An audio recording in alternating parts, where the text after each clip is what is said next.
Hi friends, I hope you all are studying well. Today in this video I am here to help you with a previous year question with explanations and let us begin. The act which introduced the concept of separate electorates for Muslims was option A Charter Act of 1853, option B Government of India Act of 1858, option C Indian Councils Act of 1909, option D Government of India Act of 1919. The act which introduced the concept of separate electorates for Muslims was option C Indian Councils Act of 1909. So the correct answer option C Indian Councils Act of 1909. To solve this question, we need to read the first chapter from Lakshmikant, that is historical background. In that, Indian Councils Act of 1909 is given and we have to read that concept. Indian Council Act of 1909 is also known as Morley-Minto reforms, that is Lord Morley and Lord Minto combinations. Lord Morley was the Secretary of State for India and Lord Minto was the Viceroy of India. The features of this act were as follows. 1. It considerably increased the size of the legislative councils, both central and provincial.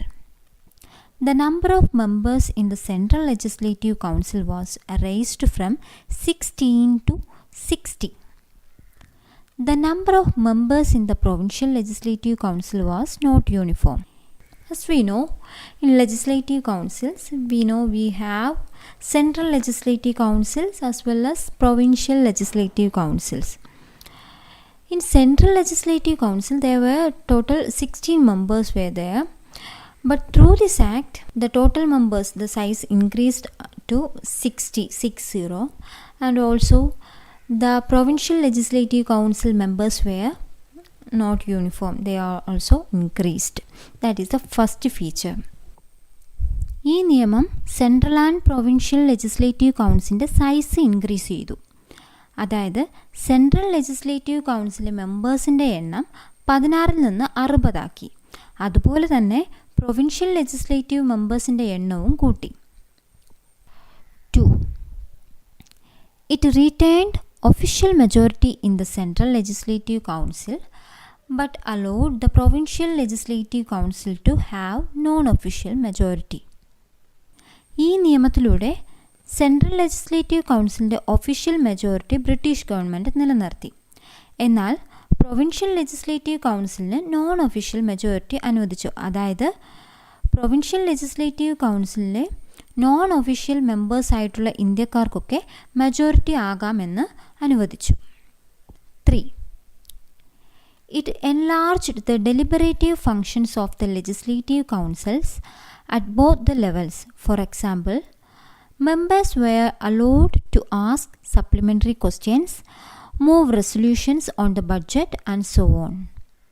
ഈ നിയമപ്രകാരം central and provincial legislative കൗൺസിലിന് കൂടുതൽ അധികാരങ്ങൾ കൊടുത്തു. അതായത് budget അവതരിപ്പിക്കുമ്പോൾ തന്നെ supplementary questions ചോദിക്കാനും ബഡ്ജറ്റിൽ റെസൊല്യൂഷൻസ് മൂവ് ചെയ്യാനും അനുവാദം ലഭിച്ചു. 4. It provided for the first time for the association of Indians with the executive councils of the Viceroy and governors. Satyendra Prasad Sinha became the first Indian to join the Viceroy's executive council. He was appointed as the law member. ഇതുവരെ ഇന്ത്യക്കാർക്ക് legislative council മാത്രമേ അംഗമാകാൻ കഴിഞ്ഞിരുന്നുള്ളൂ. എന്നാൽ ഈ നിയമപ്രകാരം വൈസ്രോയിയുടെയും ഗവർണറുടെയും executive കൗൺസിലിൽ membership അനുവദിച്ചു. അപ്രകാരം വൈസ്രോയിയുടെ executive കൗൺസിലിൽ ജോയിൻ ചെയ്ത ആദ്യ ഇന്ത്യക്കാരനാണ് സത്യേന്ദ്ര പ്രസാദ് സിൻഹ. അദ്ദേഹത്തിന് ലോ മെമ്പറായിട്ടാണ് മെമ്പർഷിപ്പ് ലഭിച്ചത്. 5. It introduced a system of communal representation for Muslims by accepting the concept of separate electorate. Under this, the Muslim members were to be elected only by Muslim voters. Thus, the act legalized communalism and Lord Minto came to be known as the father of communal electorate. ഈ നിയമം മുസ്ലിങ്ങൾക്ക് communal representation അനുവദിച്ചു. അതായത് കൗൺസിലിലേക്കുള്ള മുസ്ലിം മെമ്പേഴ്സിനെ തിരഞ്ഞെടുക്കുന്നത് മുസ്ലിം voters മാത്രമായിരിക്കും. അങ്ങനെ ഈ നിയമപ്രകാരം വർഗീയത എന്ന് പറയുന്നത് ഒരു നിയമപരമായിട്ടുള്ള കാര്യമായി മാറി. അതുകൊണ്ട് അന്നത്തെ വൈസ്രോയിയായ മിൻറ്റോയെ ഫാദർ ഓഫ് കമ്മ്യൂണൽ ഇലക്ടറേറ്റ് എന്ന പേരിൽ അറിയപ്പെട്ടു. 6. It also provided for the separate representation of presidency corporations, chambers of commerce, universities and samindas. ഈ നിയമപ്രകാരം presidency corporations, chambers of commerce, universities and സമീന്ദാസിനും ഒരു സെപ്പറേറ്റ് റെപ്രസെൻറ്റേഷൻ നൽകി.